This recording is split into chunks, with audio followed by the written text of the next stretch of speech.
indahiro basogokuru abandi ya niyo mpamvu Aburahamu nagira mu gihugu Janvier azahita atamba ati igihugu ndabona cyezwe ya hari ibitambo byabanje kuhatambirwa kandi ni ibitambo bitubahisha Imana.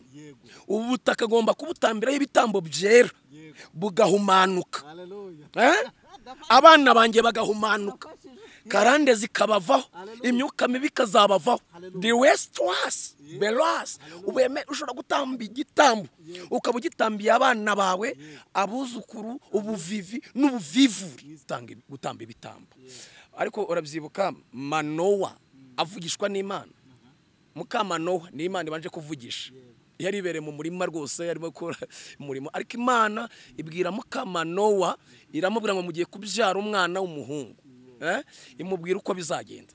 Ariko ngo arihuta abwira umugabo we, ambwa ati hari umuntu Imana itwohereje, none avuganye natwe.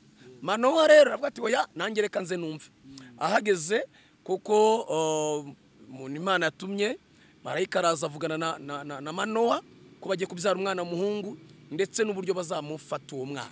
Hanyuma icyo yakoze yarirukansa itazana ihene y'imfizi ngo ayibagira aho ngaho, ahita atamba igitambo ku rutare aho ngaho, ngo umuriro uhita umanukura gitwika uwo mubavu. Rero y'Imana igusezeranije hari ikindi nawe ugomba gukora. Yego na ugomba gukora, ugomba gutamba ibyo bitambo, gutanga amaturo, utanga icyacumi, nubwo wenda hari mu gihe bamwe wenda bayipfobya, ariko nabyo ugakora uwo murimo. Batakaje ibyiringiro, batakaje kwizera, bafata ibigeragezo bakabisumbisha Imana. Ibyo rero ntibikunda. Umuntu aba akwiye kurenza amaso ikigeragezo afite akareba Imana. Hanyuma rero bavuga amagambo yo guca abantu intege. Ariko Karebu na Yosuwa, Karebu aravuga ngo igihugu twatase tukigeramo kirahari, ni igihugu cyiza, aravuga ngo n'abanaki bariyo, ariko niba Uwiteka twishimira azatujyana muri icyo gihugu, kandi bari abagabo barebare tuzabarya nk'imitsima. Hanyuma rero Karebu guhamya icyo gihugu bituma Imana imusezeranya, iramubwira ngo icyo gihugu watase, icyo gihugu wagezemo uzakigiramo gakondo n'urubyaro namuhaye. Uzi impamvu?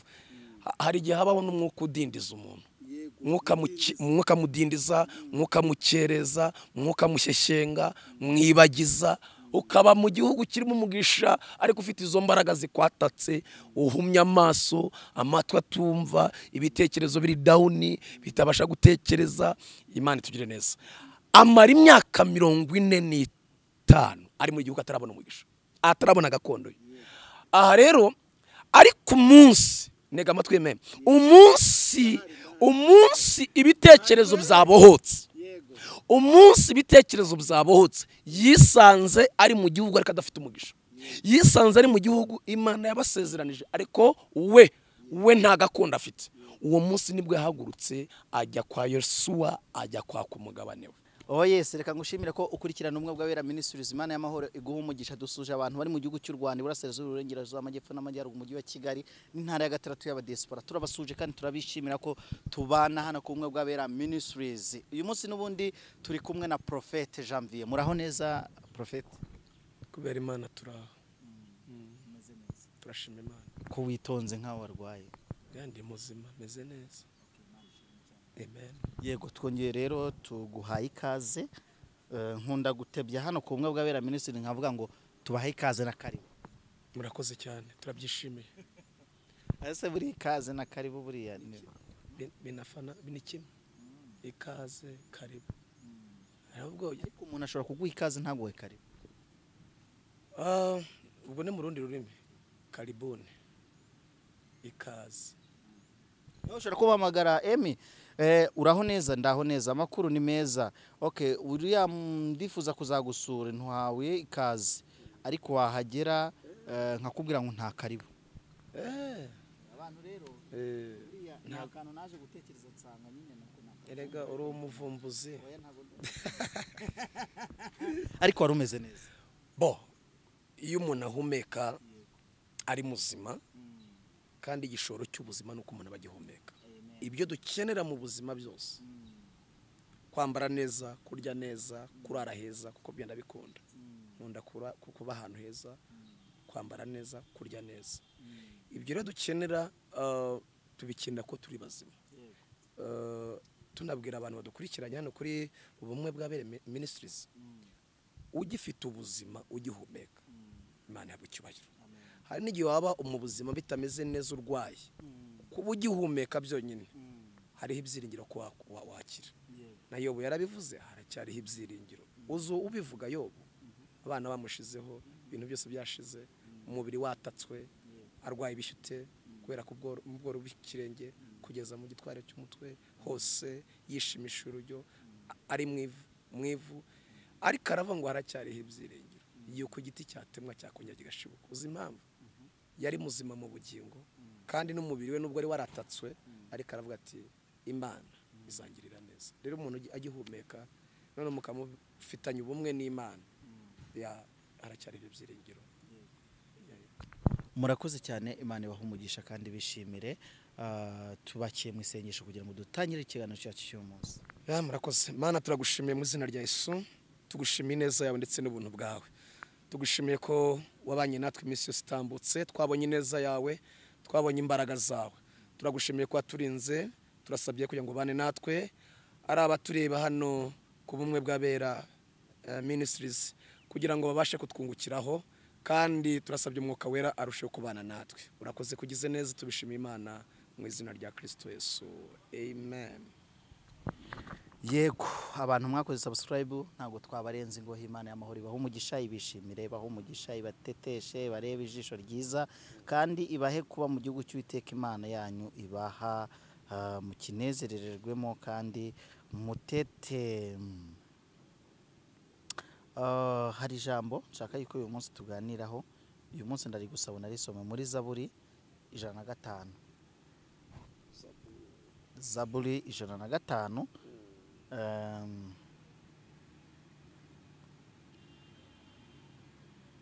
Kuva ku murongo wa 8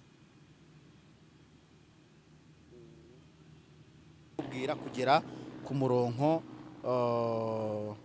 wa 12. Haravuze ngo yibuka isezerano rye iminsi yose, ijambo yategetse aryibuka ibihe ibihumbi. Niryo sezerano yasezeranye na Abrahamu, indahiro yarahiye Isaka. Murongo wa 10 aravuga ngo akarikomereza Yakobo kuba itegeko, ayikomereza Isiraheli kuba isezerano ridashira. Ati ni wowe nzaha igihugu cya Kanani kuba umwandu ukugenewe, umubare wabo ukiri muke cyane, nabo ari abashyitsi muri icyo gihugu. Janvier, ndagira ngo uyu munsi wa none tuze kuganira ku buryo isezerano mubona nk'umuhanuzi niki gitinze isezerano. Icyambere, isezerano rishobora gutinda bishatse no bivuye ku bushake bw'Imana. Wenda sinzi niba nisobanura. Imana ishobora gusohoza isezerano vuba cyangwa se rigatinda. Iyo ritinze, Imana hari ikibishaka kuzagaragaza. Urugero, Hana wabyaye amaze iriya myaka,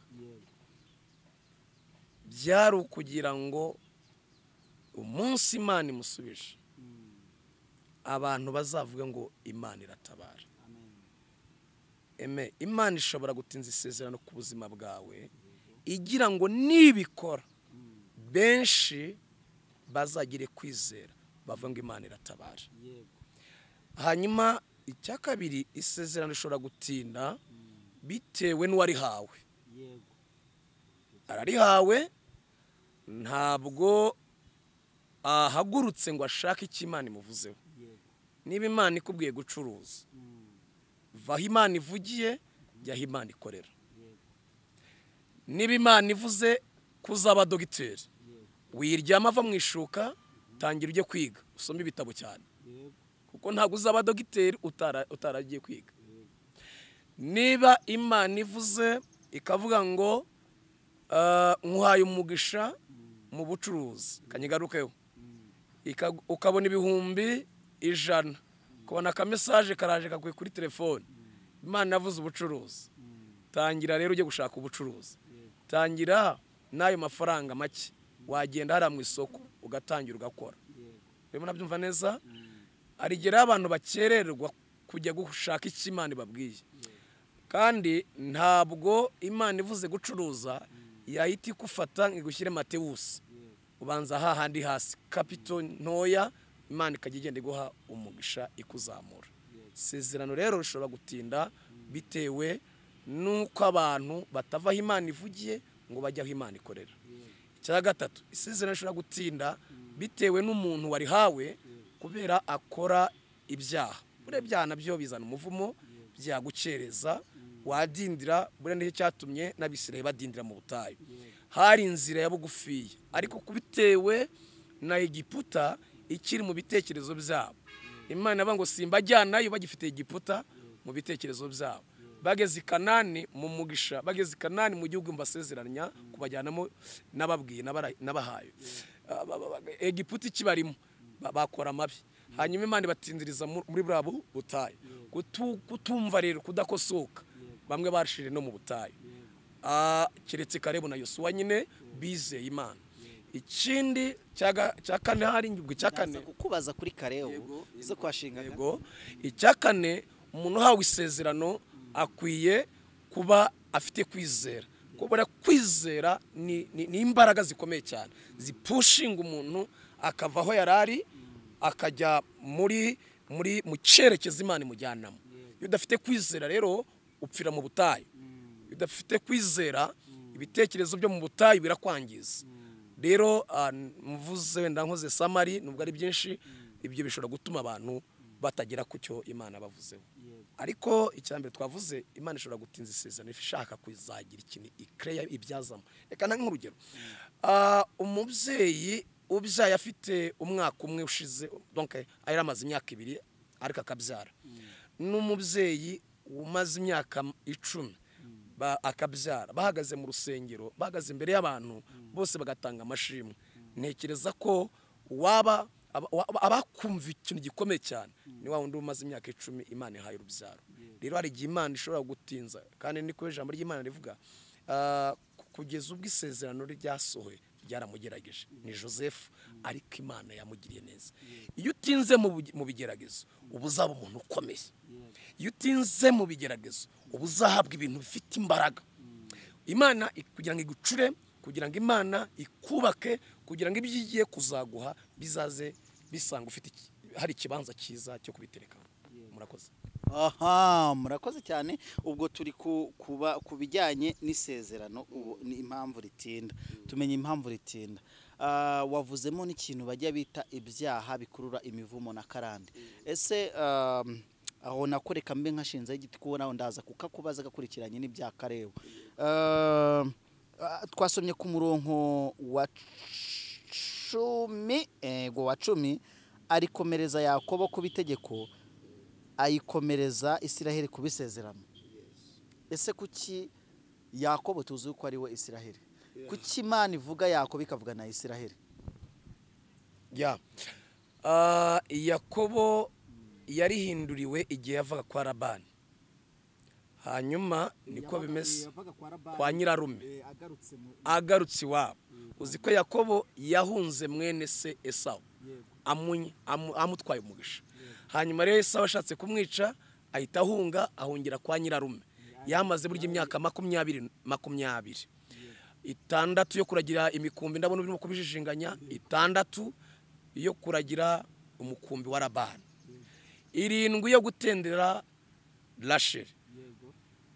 Baramuhindurira, Labani aramuhindurira, amuzanira Leya.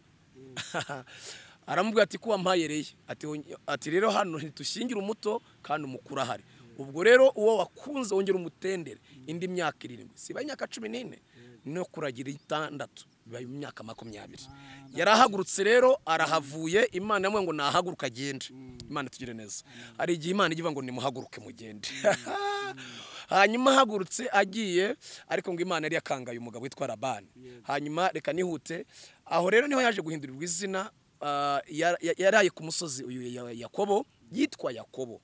Hanyuma agiye kubona umugabo araje, barakirana iryo joro ryose, ariko Bibiliya ivuga ko ngo yari yohereje abagaragu n'abaja, yohereje imikumbi ye yose, asigara wenyine. Hari igihe biba ngombwa ugasigara wenyine, ugasigarana n'Imana yawe. Rimwe na rimwe hari igihe abantu bataguha kwaguka mu mitekerereze, cyangwa se bataguha kwaguka mu mwuka, bikaba ngombwa ko ubasiga, donc ubasiga ukegera Imana. Hanyuma aho rero niho Yakobo yakiranye na marayika, barakiranye, amuca umutsi wo kunyonga ry'itako. Yakobo ntiyarekura, Yakobo barakomeza barakirana, ninde uri hasi ni Yakobo, kugeza ku rwego ati wandekuye bugiye gucya.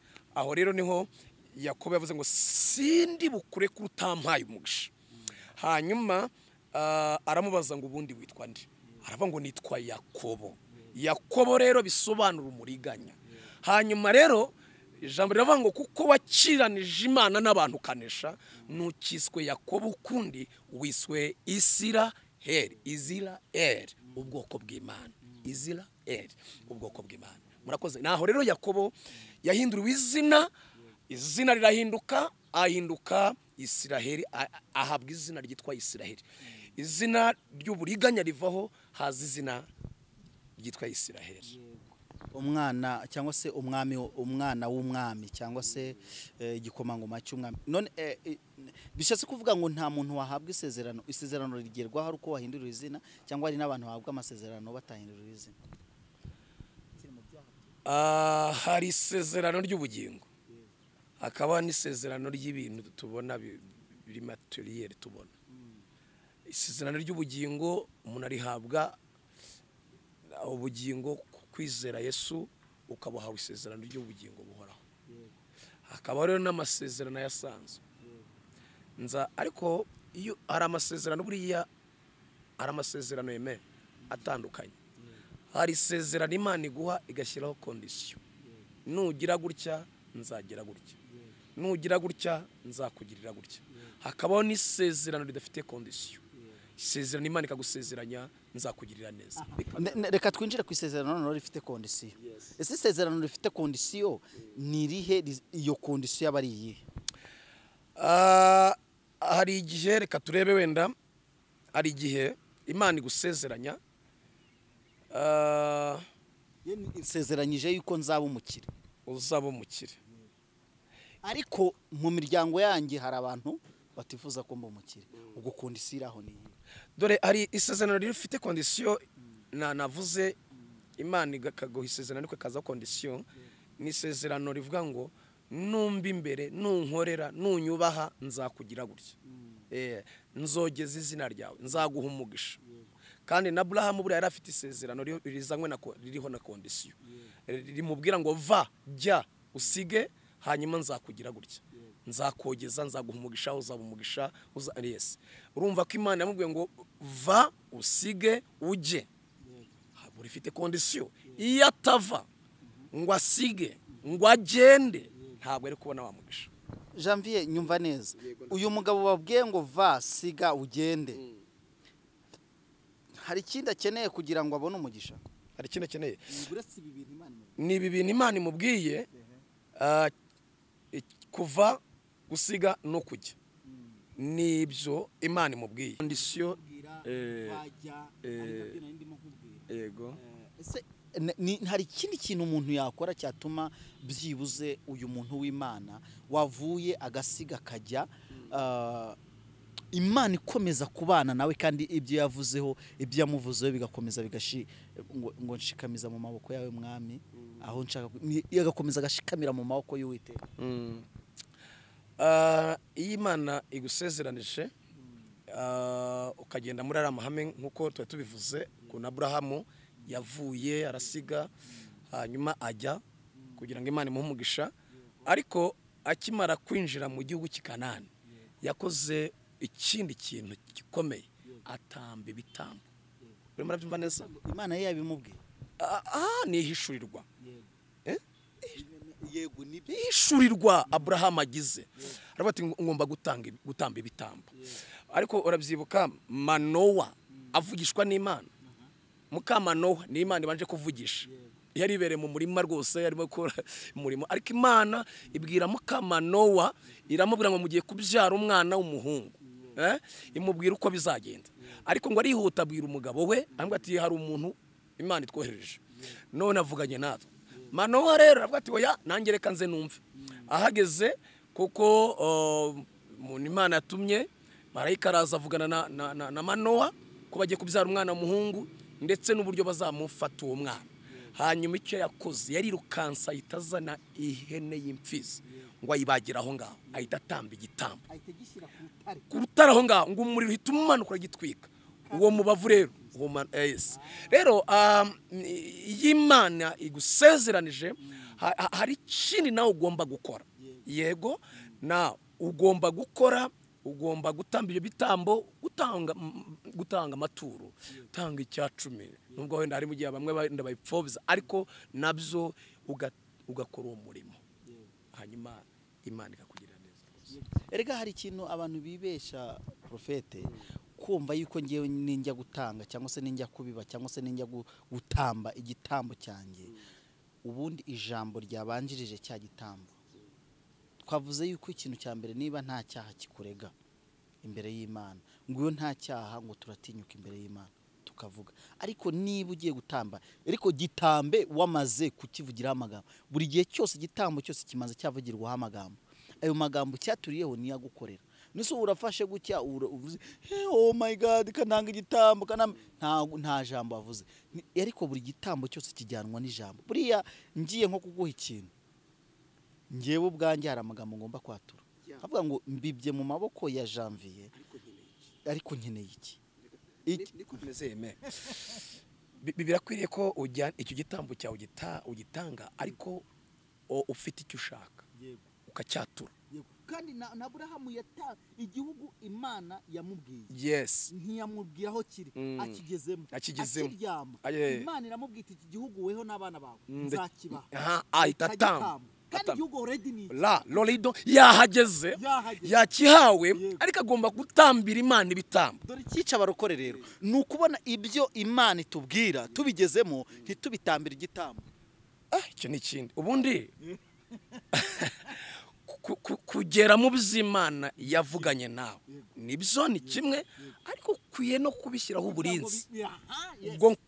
Kubishyiraho uburinzi narabivuze, ikintu cyose ugezeho, imbaraga usipendinze, imbaraga utanze, ni nazo ukoresha ukirinda.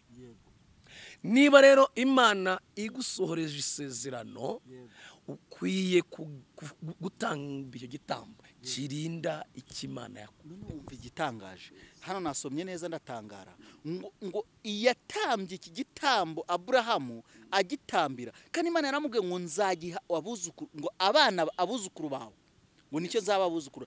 None my God, atambye igitamba gitambira abuzukuru n'abuzukuru be n'abazaza, rega n'abazaza. Itangaje ngo yagihaye ubuvivi bw'abana ba Abrahamu. Ibyo Abrahamu akoze bizagira ingaruka nziza ku bazamukomokaho, ibihumbi n'ibihumbi, imyaka 740. Rega tujye tubyemera, reka abene b'Isiraheli nibo bageze muri Kanani. Reka tubivuge gutya, niba umuntu ashobora gukora ikintu kibi kikakurikirana be bose, niyo umuntu akoze icyiza gikurikirana be bose. Reka tuvuge kuri Kalebu ari mu isezerano, ndetse yarwaniye igihugu ikadeshi barune. Imana yaravuze, hari ibintu Imana yatuvuzeho, tunagera no mu gihugu cy'amasezerano. Kuki Kalebu atinze mu masezerano kandi yarimo atari kubona amasezerano? Bambwiye uti ndavuga kuri Kalebu, ndabwira ni Kalebu umwihoreye ngaho. Kalebu reka muvuge nyuma ho gatoya. Kalebu ni umugabo w'Imana kabisa, uzi guhamya. Kalebu ubundi ntabwo yari umwisiraheli, ariko Kalebu agize kwizera abonye imirimo y'Imana Imana ikoze ku Bisiraheli bimuha kwizera Imana yasezeranije aba bantu igihugu ari Imana ifite imbaraga yemera kujyana nabo. Karebu, hanyuma Karebu ari mu bantu 12 bagiye gutata igihugu Mose yohereje. Karebu ageze mu gihugu baratase ngo bagaruke, bagarutse bafite umwero w'icyo gihugu, bafite amakomamanga, bafite imbuto, baraza imbere y'iteraniro ry'Abisiraheli ngo abagabo 10 bafata ijambo babwira iteraniro ry'Abisiraheli baravuga ngo igihugu kirahari twakigezemo uko Imana yakivuze niko kiri. Hanyuma ariko bashyiraho ikindi kintu gikomeye baravuga ngo ariko hari abagabo barebare b'abanaki. Ngewe nimumfashe tugaye aba bagabo. Aba bagabo ngenda bagaye. Abagabo bageze mu gihugu basanga igihugu Imana yabasezeranije nuko kiri. Nibyo yavuze. N'imbuto bimenyetso. Yes, ibimenyetso barabizanye bigaragaza ko igihugu cyera. Ariko batakaza ibyiringiro ngo baravuga ngo abanaki bariyo n'abagabo barebare banini nituzakijyamo. Reka nihute. Ubundi meme iyo abantu batakaje ibyiringiro batakaje kwizera bafata ibigeragezo bakabisumbisha Imana. Ibyo rero ntibikunda. Umuntu abakwiye kurenza amaso ikigeragezo afite akareba Imana. Hanyuma rero bavuga amagambo yo guca abantu intege, ariko Karebu na Yosuwa, Karebu aravuga ngo igihugu twatase tukigeramo kirahari, ni igihugu cyiza, aravuga ngo n'abanaki bariyo, ariko niba Uwiteka twishimira azatujyana muri iki gihugu kandi barabagabo barebare tuzabarya nk'imitsima. Hanyuma rero Karebu guhamya icyo gihugu bituma Imana imusezeranya aramubwira ngo icyo gihugu watase, icyo gihugu wagezemo uzakigiramo gakondo n'urubyaro rwawe. Aha rero ageze mu gihugu Imana yamuvuzeho, ageze mu gihugu Imana yamusezeranije ari Kadeshi Barnea. Ariko ageze muri icyo gihugu yamaze imyaka 45 atarabona gakondo. Ari mu gihugu cy'umugisha ariko nta mugisha afite.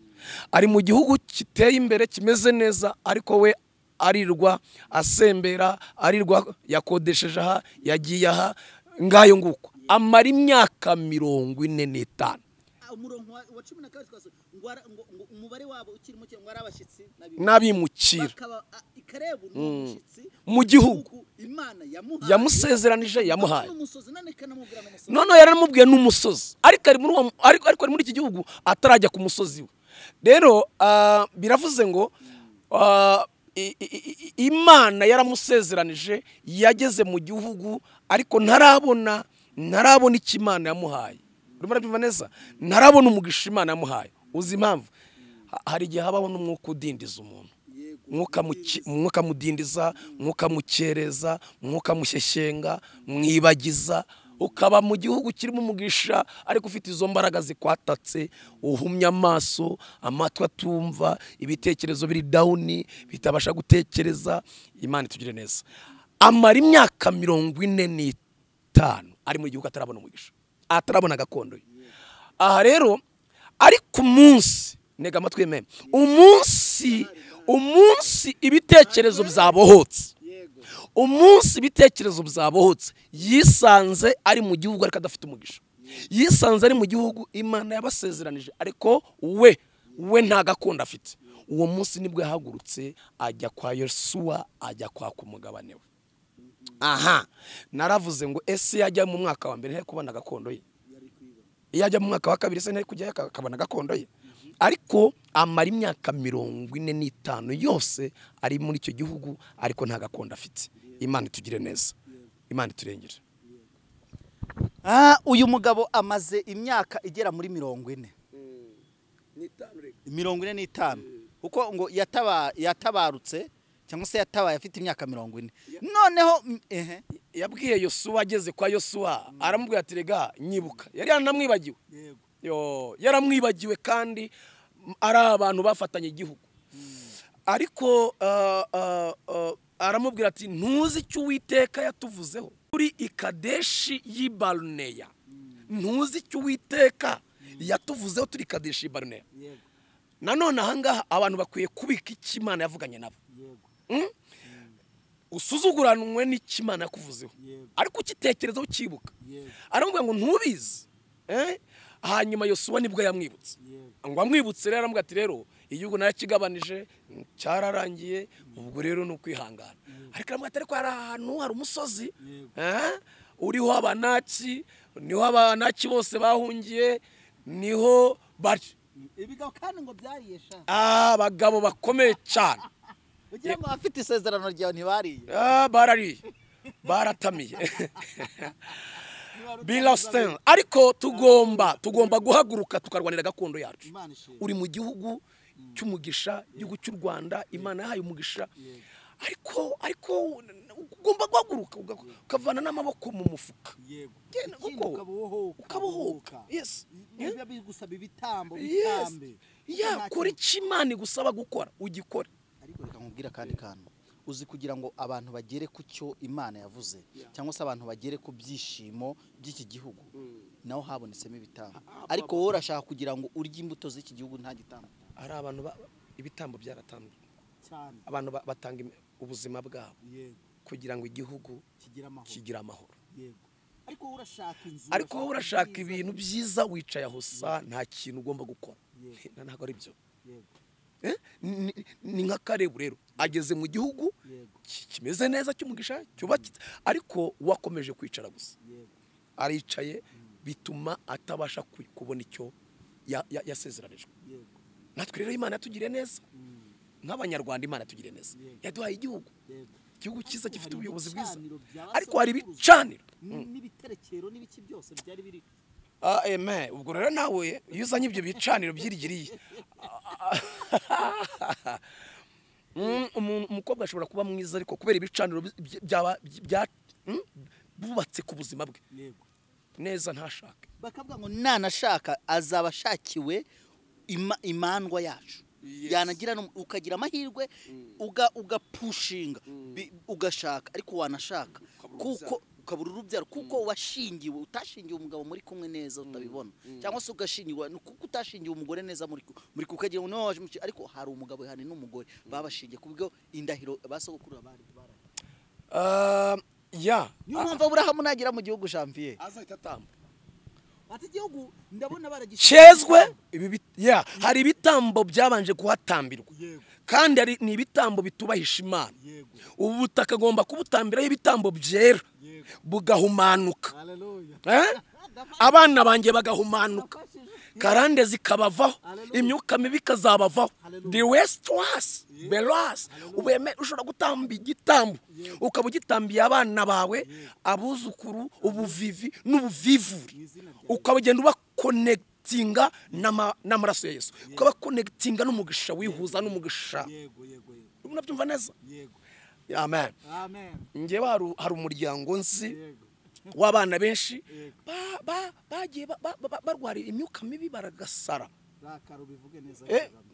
ndababaye cyane kubera ibyo bintu bagiye babakoreraho abana bafite uburanga bwiza bize ariko bose umwe agasara undagasara kubera iki nibyo bitambo bagize iyo rero wamaze kubimenya ugomba gutanga ibitambo ukabohora ubuzima ukabohora amaraso yawe yes Imana ibamugisha turabashimiye ko mwari mukurikiranye ubumwe bw'abera ministries Imana y'amahoro ibahe umugisha uyu munsi ntabwo n'ubundi mushumba yabashe kuboneka ariko abahari abikurikirana umunsi ku munsi kandi abireba niwe uba wabateguriye ibyiza byinshi biva mu migisha y'Imana nyabuna ikintu muzi ko intego zacu ari ukubohoka umuntu kubuza umuhanuzi utakugeza ku yerekwa ryawe kandi uziya utuma utabona Imana ave ku buzima bwawe n'indi migisha yawe yose ukayakira ukabohoka mu buryo Imana ukemerera ukamanza ukihana wamara kwihana Imana ikaza muri wowe yamara kugira muri wowe ukabohoka no mu buryo bw'ubufatika kuko ejo twaganire ku mugabo bajya bitarazaro buryo Yesu yamuhamagaye akava mu gituro yego koko wavuye mu bituro warufungiranywemo ubuzima bwawe bwarajyanwe na Satani ariko Yesu araguhamagara umunsi yaguhamagara ndikuma nabwiriza Javier ahubwo reka dutahe murakoze cyane dushimiye abantu bari kumwe bw'abera ministry mwamaze gukora subscribe kandi nukuri umugisha Imana itanga ubane namwe kandi umunezerwa n'Imana mu izina ry'Yesu wasenga Imana tugasoza urakoze cyane Imana ibaho umugisha kandi mushumba yubahwe rwose n'umugabo ukunda Imana n'umugabo uca bugufiya n'umugabo ukunda abantu b'Imana reka dusenga Imana Mana turagushimiye mu izina rya Yesu tugushimiye imbabazi zawe ndetse n'ubuntu bwawe turagushimiye ko uri ibyiringiro byacu imbaraga zacu ndagushimiye kubw'uko udukunda watanze umwana wawe Yesu Kristo kugira ngo umwizera wese atarimbuka ahubwo ahabwe ubugingo buhoraho